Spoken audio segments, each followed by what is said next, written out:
게 변하는 거는요. 내 몸에 있는 수분이 많이 떨어져서도 체중은 떨어질 수 있습니다. 그죠? 뭐 내 몸에 물이 빠져서도 체중이 감량이 된다는 거예요. 지방이 빠진 것도 있지만 진짜 지방이 많이 빠졌는지 아니면 수분이 많이 빠졌는지는 인바디를 좀 재보면 알아요.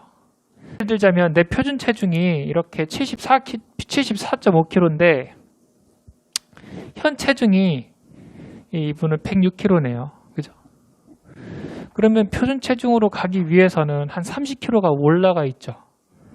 그럼 그런 상태에서 30kg가 오버된 분이시기 때문에 한 달에 10kg까지는 아니라고 해도 많은 양의 킬로그램을 뺄 수 있어요. 예를 들면 한 6kg라든지 이렇게. 그런 건 가능하죠. 더군다나 이건 남성분이시긴 하지만 여성분들 같은 경우에 내 표준 체중이 남자는 키가 크잖아요. 여성분들 같은 경우는 160 보통 하잖아요. 그러면은 그 키가 보통 체중 키인데 100kg가 되시는 분들이 좀 많아요. 그죠? 고도 비만 분들이. 근데 대부분 키가 있고 그러기 때문에 이분들은 뭐 표준 체중이 50이나 뭐 50대예요. 그럴 겁니다. 그러면은 한 50kg가 차이 날 때는 한 달에 10kg까지는 아니어도 말씀하신 대로 7kg라든지 6kg 그냥 빼긴 쉬워요. 뭐 일주일만 해도 2, 3kg는 쭉쭉 뺄 수 있으니까 그냥 특별하게 조금만 노력해도 이런 분들 같은 경우에는 가능합니다. 그런데 표준 체중에 가까울수록 내가 74.5kg인데 80kg야. 내가 표준 체중이 50kg인데 60kg야.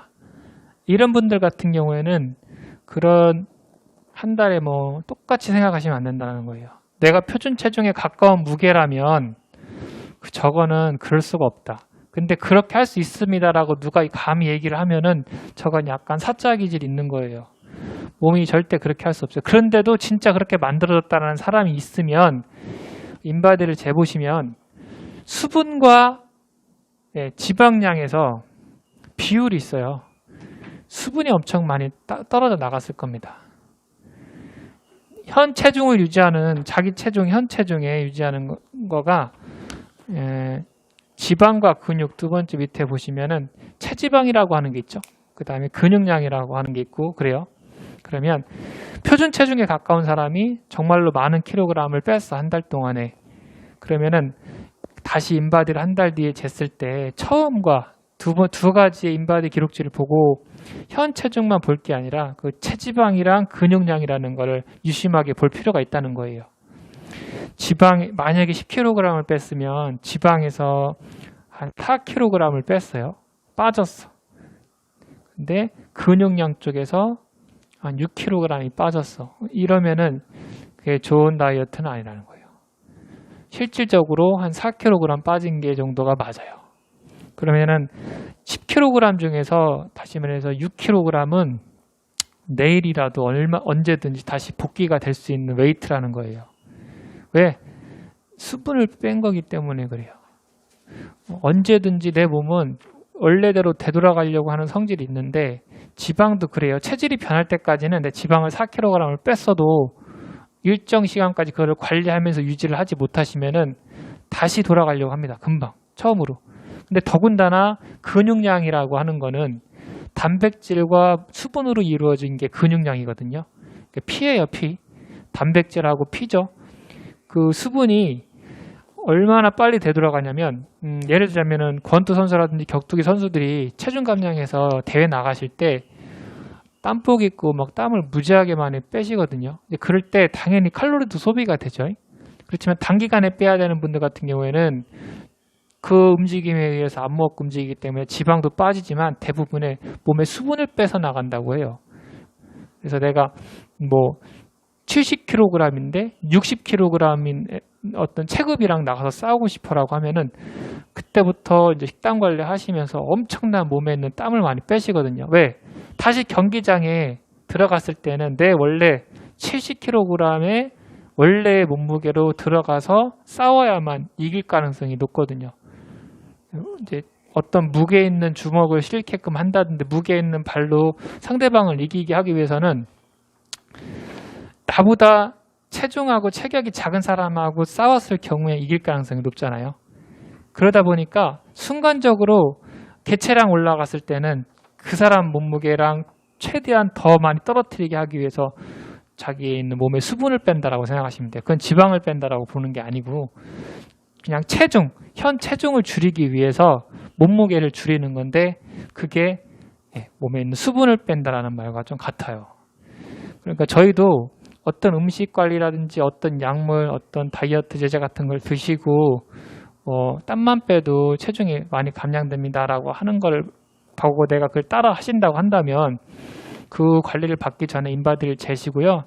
그 관리를 하고 있는 중간중간에 인바디를 잴 수 있으면 재보셔요. 그래서 한 달에 한 번씩 잰다든지 아니면 그거 끝났을 경우에 한번 딱 쟀을 때에 진짜로 지방량만 많이 빠지고 근육량이라고 하는 게 거의 안 빠지고 유지가 됐는지를 보시는 거예요. 그러면 그건 진짜 효과가 있는 거예요. 40kg에서 컨디션이 좋은 날에는 41, 컨디션이 안 좋은 날에는 한 39. 여기서 왔다 갔다 하는 사람이었는데 운동도 하지 않았는데 만성피로에 쪼달리고 아침에 일어나기 너무 어렵고 몸도 안 좋아지는 것 같고 그러는데 어느 날 보니까 맥시멈 41kg까지 갔던 사람 나이인 것 같은데 43kg가 돼 있어. 어느 날 보니까 운동도 안 했는데 그런 걸 뭘 의심할 수 있을까요? 그럴 때는 운동도 안 했어. 벌크업도 안 했어.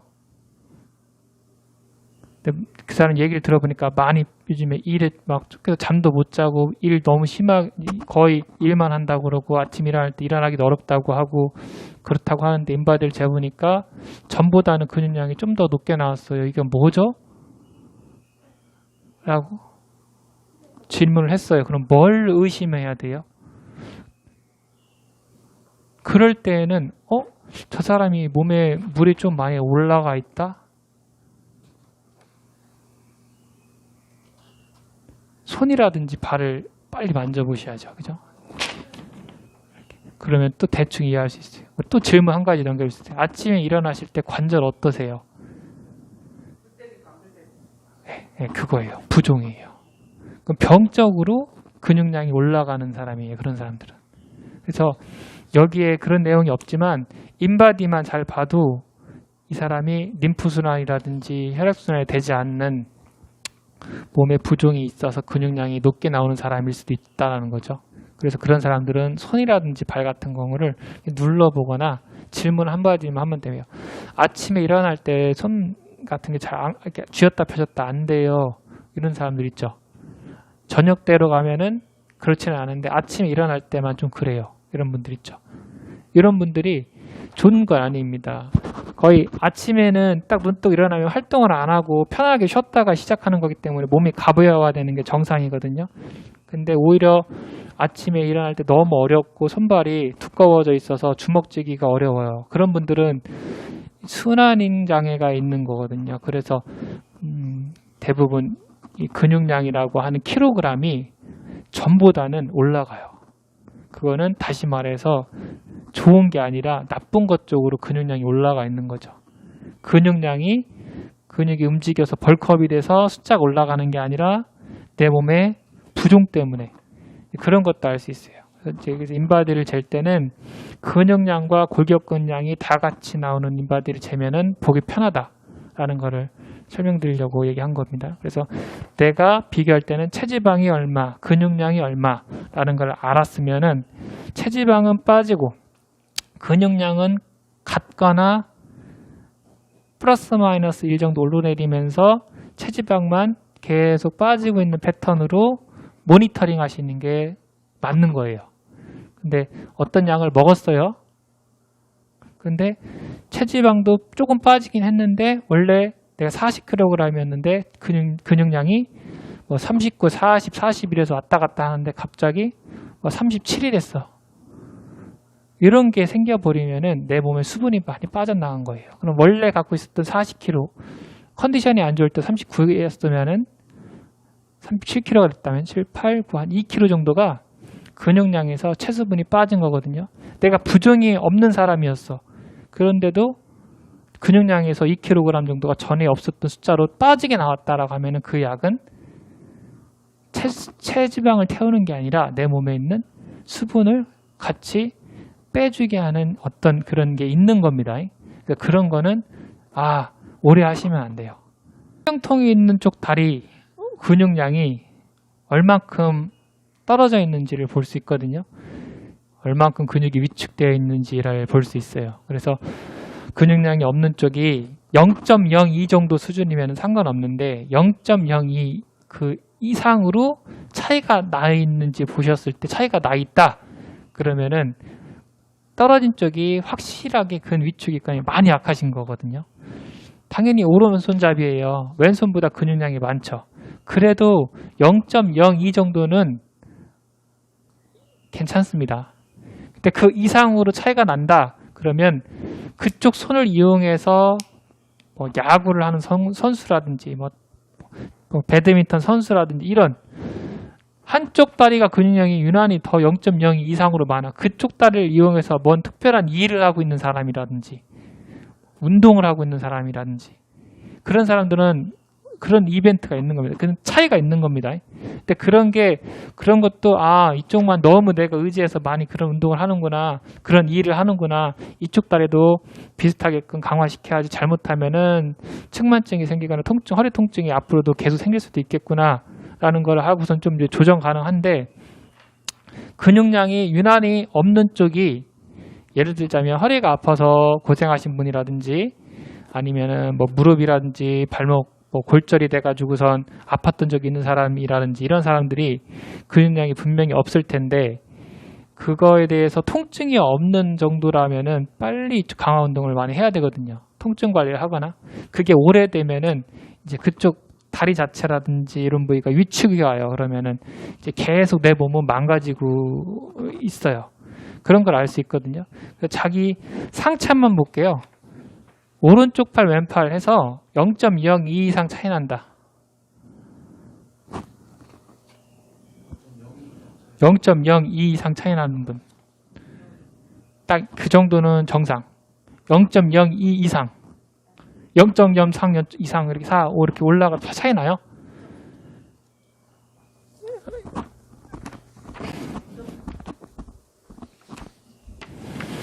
(0.3) 차이 나. 이런 거는 차이가 있다라고 볼 수 있어요. 그러니까 왼쪽 팔이 좀 그냥 조금 더 많이 약한 거죠. 그 이유가 있는지를 찾아야 되는 거예요. 이렇게 차이가 나는 분들은 질문을 하죠. 저 같은 경우도 뭐 혹시 손이라든지 목 쪽으로 저린 증상이 있었던 사람인지 아니면은 뭐 왼쪽 팔 자체를 다쳤던 적이 있는 사람인지 이런 걸 물어봤을 때 그 없어요라고 한다면 좀 강화 운동을 좀 많이 해야 됩니다라는 걸 하는데 거의 뭔 문제가 있었던 사람이라고 하면은 통증 관리부터 하죠.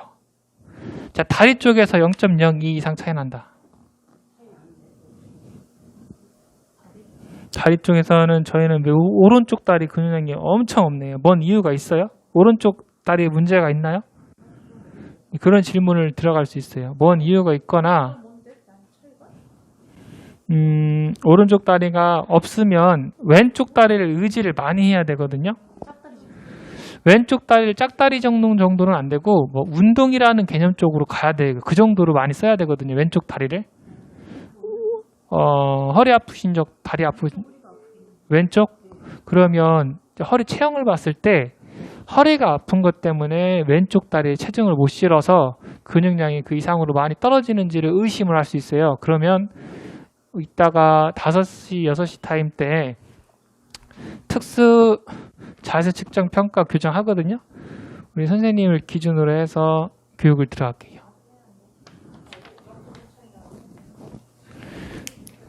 그죠? 제가 다 해드리고 싶은데 이제 그런 게 조금 그러네. 그래서 우리 이주연님은 이따 체형 쪽으로 한번 볼게요. 왼쪽 허리가 아팠어요. 이거 때문에 왼쪽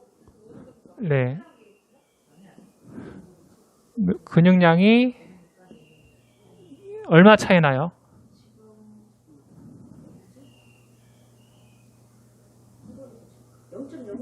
(0.06) 차이 난다?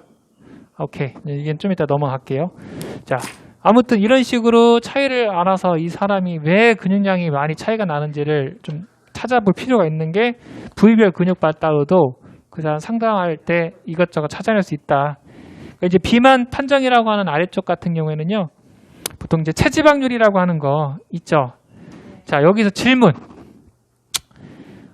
지방과 근육 두 번째 위에서 체지방은 똑같아요. 자기 체지방. 근데 근육량이 거기에서 자기 근육량이 좀 올라갔어. 그럼 체지방률은 떨어질까요? 올라갈까요? 지방은 똑같은데 자기 근육량 쪽에서 킬로그램이 좀 올라갔어. 그러면 맨 밑에 있는 체지방률 중에 체지방률이 떨어질까요? 올라갈까요? 다 동감하시나요?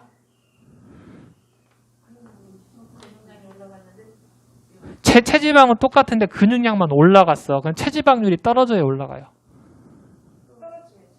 다 동감하시나요? 맞아요. 정답이에요.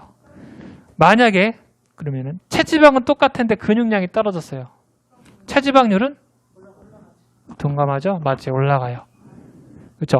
체지방은 하나도 움직이지 않았는데 이 사람의 근육 운동만 해가지고 근육량만 올려놔도 체지방률이 떨어지는 거예요. 이해하셨죠? 왜? 내 몸은 딱 공간이 정해져 있죠. 딱 닫혀있는 공간 안에서 근육량이 더 많이 생긴다는 건 상대적으로 지방은 없어지는 거랑 같죠. 똑같아도 차지하는 비율이 근육량이 더 삐져서 더 넓게 그 킬로그램 올리고 있으니까 당연히 같은 지방 킬로그램이라고 해도 체지방률은 근육 대비 률이 떨어지죠. 예, 그런 거예요. 근데 더 시너지 효과, 왜 운동을 해야 되는지가 이제 여기서 나오는데 내 체지방률이 2배 떨어뜨리게 하려면은 근육량만 올라가서 체지방을 떨어뜨리는 게 아니라 식단 관리와 운동까지 해서 근육도 벌크업 되고 체지방이 식단 관리하고 운동까지 해서 칼로리를 많이 소비시켜서 체지방까지 떨어뜨린다면 지방도 떨어지고 근육량도 올라가고 그러면은 체지방률이 2배 떨어지는 거예요. 2배. 이해하셨죠? 그래서 체지방률 떨어뜨리는 거는 근육량 올리고 지방량을 떨어뜨리면은 2배의 시너지 효과를 내서 체지방률이 더 떨어진다. 질문을 나오면 더 복잡해질 수 있지만 여성분들은 나 근육량 키우기 싫은데요. 또 이래서 또 말이 또 길어지는데 자기가 갖고 있는 옆에 근육량이 표준에 들어가 있지 않으면 무조건 올려야 됩니다. 근육량은 지방을 태워서라도. 그런데 이제 체질상에 내가 어렸을 때부터 근육량이 유전적으로 많아, 막 통뼈고 막 근육량도 많아. 이런 분들 같은 경우는 표준에서도 한참 올라가 있거나 그럴 수 있거든요. 이제 그런 분들은 근육이 커지지 않는 운동을 좀 시켜야 되죠. 유지가 되면서 조금은 운동 전에 안 했어요. 전혀 하지 않았다는 사람들 같은 경우는 스트레칭만 해도 올라가요. 사실은 처음엔.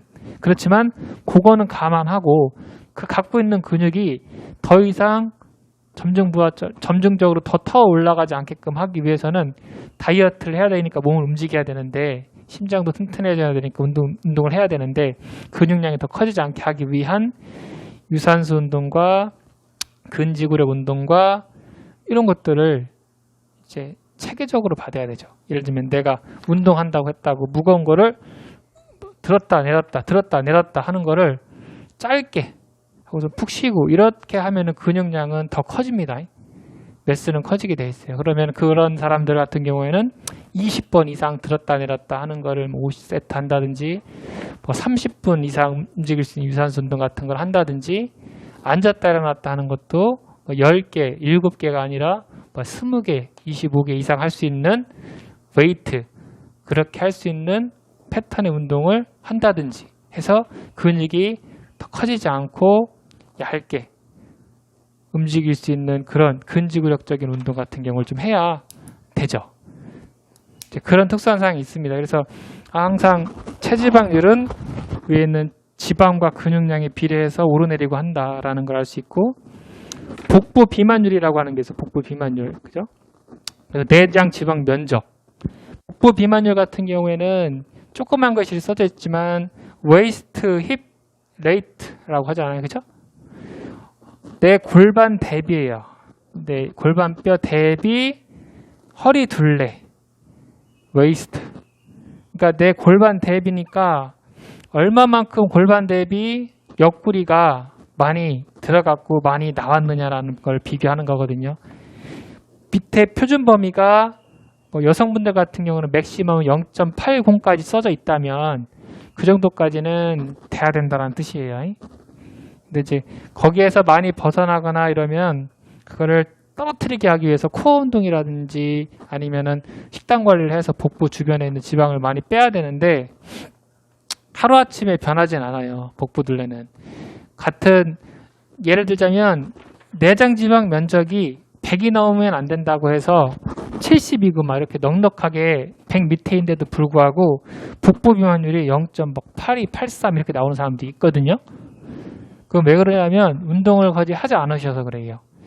내가 배에 힘을 꽉 주는 효과처럼 가만히 있어도 이 힘이, 코어 힘이 내 옆구리살을 이렇게 꽉 눌러주고 잡아줘야 되는데 그렇지 못하고 근력에 코어에 힘이 없다 보니까 얘가 골반 대비 넓어져 있는 겁니다. 그래서 속에 실질적으로 내장 지방은 없는데도 불구하고 근력이 없어서 이게 넓어져 있는 거거든요. 이런 분들은 꾸준하게 할 수 있는 운동을 한 7, 8개월, 막 1년 열심히 해주셔야만 내 코어가 세팅이 잡히면서 코르셋 옷 입은 것처럼 그런 효과를 내요. 그래서 근육이 커지고 하는 운동 같은 경우는 보통 한 4개월 정도 운동하면은 몸에 변화가 나타나는데 이런 코어 운동 같은 걸 해야만 변화가 나타나는 것들은 시간이 좀 꽤 오래 걸립니다. 그래서 내장 지방 면적 빼는 것보다 복부 비만, 복부 둘레를 정상 범위로 들어갖고 오게끔 하는 거가 더 어려워요. 한 3배의 시간이 걸린다고 보면 됩니다. 내장 지방 면적 같은 경우에는 아까 말씀드렸지만 100이 넘으면 되지 않는다. 이거는 보통 내가 140, 150이야. 그러면은 일주일 만에 10씩 떨어뜨리기 쉬워요. 140이었는데 130이 되고 또 일주일 지나서 130이었었는데 120이 되고 이런 거는 쉬워요. 그런데 이제 실질적으로 내장 지방이 빠졌다고도 볼 수는 있지만 그렇지 않을 수도 있어요. 이 보면은 복부에 보면은 이 숫자가 높게 나오고 적게 나오고 하는 원리가 뭐냐면 가만히 저도 임상으로 생각해보니까 그런 것 같아요. 이게 막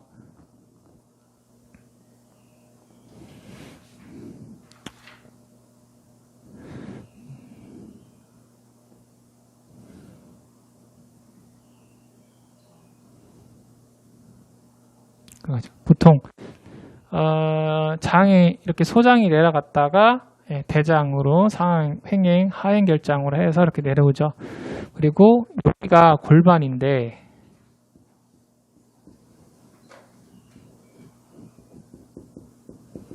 이게 골반이라고 하는 거예요. 보통은 이제 TV에서도 이상하게 얘기는 이게 골반이라고 하는 사람들이 많아요. 그죠? 이게 치골이라는 사람이 말이에요. 치골은 얘죠. 약간 조금 잘못 알고 있는 상식들이 좀 많아요. 치골은 얘가 치골이에요. 얘가 치골. 그러니까 이제 나중에 명칭을 좀 잘 알아야 된다. 방송에서도 좀 틀리게 얘기하는 게 좀 많아요. 치골. 얘가 치골이에요. 여기 고관절이라고 고관절. 그다음에 장골. 그죠? 요거 장골부터 천골, 꼬리뼈라고 하는 거. 요 구간대가 이게 이게 이제 필빅이라고 하는 거죠. 골반대. 얘 두 개 천골, 요게 골반대라고 하는 거죠. 골반. 그래서 그래서 이런 얘기 할 때 골반 아프다고 하면 어디 골반? 골반 아프다고 하고 이게 골반대 골반이 어디 골반 어디를 더 한번 질문해서 물어봐야 되죠. 고관절이 아프다라고 해야 돼요. 여기가 아프면. 치골. 이제 뒤로 돌렸을 때 요게 이제 천골. 꼬랑지 뼈가 아파요라고 하면 대부분 사람들이 여기 아픈데도 꼬랑지 아프다고 하는 사람도 있고 여기 아프다고 해도 꼬랑지 누워있을 때 아프다고 하는 사람도 있고 꼬랑지 뼈는 실제 이거 미골이라고 해서 미골이라고 해야 되거든요. 이게 컥시스라고 해서 미골. 꼬리미. 그래서 그런 것도 혹시 병원에 진료받으시러 가시면 의사 선생님하고 아픈 분이 상담할 때 용어를 정확하게 해주시면은 무시는 적어도 안 당하세요. 내가 아픈 부위에 대해서 어디가 아픕니다. 얘기할 때 미골을 겨울이라 엉덩방아 쪄가지고서 아픈 부위가 미골 쪽이에요. 이러면은 무식한 사람은 아니구나 이렇게 생각하겠죠. 골반이 아프면은 골반이 어디인데 이렇게 생각할 거예요. 속으로. 여기 이거가 이제 좌골이라고 해요. 좌골. 그죠? 앉았을 때 닿는 부위가 좌골입니다. 좌골. 그래서 많이 헷갈릴 거예요. 골반이 아프다고 그래서 골반? 어디가 골반이지? 여기가 아플 때 골반이라는 얘기를 많이 하시더라고요. 고관절. 골반이 아니라 고관절. 그거는 조금 5시 타임에 할 거예요. 지금 체형을 보면서 할 거라서 이해하셨죠? 그런 겁니다. 그래서 이제 지금 어디까지 말하다 했냐면 웨이스트는 어디냐면 여기 골반, 갈비뼈, 여기가 웨이스트예요. 여기서부터 여기가 웨이스트. 요게 골반 대비 힙. 네? 웨이스트, 힙. 여기 요 사이가 저기 허리둘레 라는 거죠. 그거 알고 계시죠?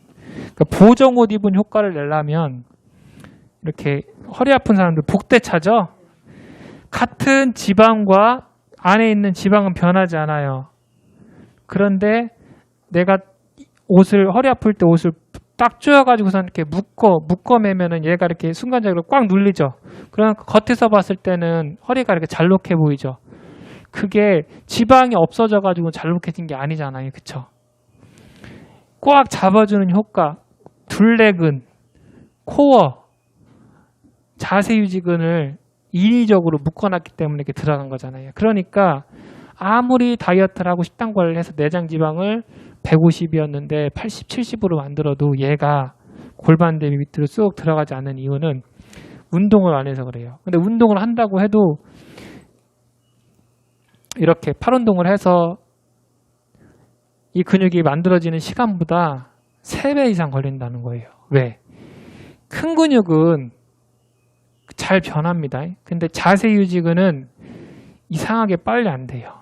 한 20대인 분들이 0.80까지가 정상이었었는데 0.87로 왔다. 그러면은 뭐 한 77, 0.77, 0.78 이렇게 떨어지는 데까지 걸리는 시간이 보통 보니까 여기에서 보니까 한 7, 8개월 걸리시더라고요. 네. 내장 지방은 금방 뺐어요. 100이 넘으면 안 되는데 130, 120으로 오셨었기 때문에 한 달에 다 뺐어요. 벌써 한 달에 일주일에 뭐 10, 어느 때는 똑같은 날도 있었지만 110인가 120인가 130에서 한 70 정도로 떨어뜨리는 거 한 달 정도밖에 안 걸렸어요. 그럼 그게 지방이 이제 이걸 얘기하려고 하다 말았거든요. 자, 먹은 음식은 소장으로 해서 대장으로 해서 이렇게 나왔죠. 보통 내장 지방이라고 한다면은 이 인바디를 딱 재면은 이 신체 전류, 임피던스라고 해요. 신체 전류가 다리, 무릎, 골반, 그죠? 배, 가슴, 어깨, 무릎 이렇게 탁 올라가면서 뭐를 느끼게 하는 거예요. 이렇게 전기가 이렇게 찌 스캔한다고 생각하면 돼요. 스캐너 가는데 뭐가 무거운 게 딱 걸려. 그러니까 텅 비어 있으면 그냥 아무것도 없다라고 인식을 하거든요. 숫자가 안 올라갑니다. 근데 뭐가 올라가는데 뭐가 있어가지고서 얘가 잘 걸리면서 올라가. 전기적 신호가. 그러면은 뚱뚱하구나. 뭐가 들어있구나라는 걸 인식해서 숫자가 높게 나오는 거예요. 내장 지방은 소장이 이 장이라는 게 이렇게 파이프로 지나가잖아요. 그죠? 그리고 사이로 대장이 이렇게 파이프로 지나가잖아요. 그죠? 이렇게 선이 아니잖아요. 이렇게 관으로 들어가잖아요. 그죠? 요 사이가 그 장간 장간막 요 장간인대라고도 하고 요런 사이가 노란색 그 내장 지방이 껴있는 라인이거든요. 요 사이가, 요 사이 이런 데가. 그게 이제 내장 지방인데 이 장 안에 있는 실질적으로 음식물이 내가 이렇게 쌓여 있거나 대장에 뭐 예를 들면 아직 똥덩어리들이 이렇게 아직 안 나간 것들이 있다든지 음식물이 있다든지 이런 것들이 속을 비우게 되면서 잘 음식 관리하고 많이 안 먹으려고 노력하고 일주일만 살아도 이런 게 싹 비워지거든요. 이런 게 깨끗해지잖아요. 왜 계속 없어지기 전에 넣고 했던 거를 안 넣으니까 이런 것만 이 관에 있는 것만 없어져도 내장 지방이 한 130, 140이었던 분들이 100으로 떨어지기 위해서는